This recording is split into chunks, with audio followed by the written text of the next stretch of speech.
যে 140টা হোটেলকে ভাঙতে বলেছিল, আজকে কলকাতা হাইকোর্টে মাননীয় বিচারপতি অমৃতা সিনহা সেটা স্টে করে দিয়েছে।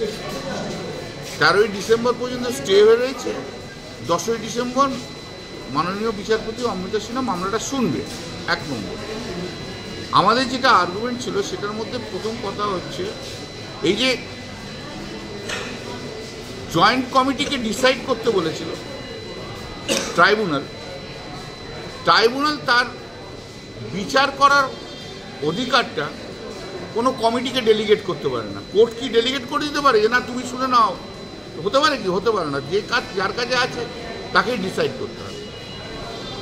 নেক্সট হচ্ছে ট্রাইব্যুনালের কমিটিটাই, ট্রাইব্যুনাল যেটা কনস্টিটিউশন হয়েছিল সেটাই ব্যান্ড, কারণ ইকুয়াল নাম্বারের মেম্বার থাকা উচিত, সেই মেম্বার ছিল না।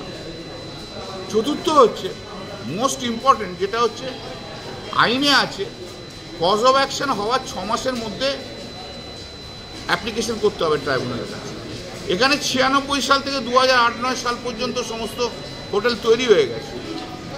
সেখানে এখন তুমি 10 বছর 12 বছর পর কী করে মানে অ্যাপ্লিকেশনটাই এন্টারটেন করলে? বেসিক জায়গাটাতেই আমরা বলেছি, জজ সাহেব বলেছেন পুরোটা শুনবে।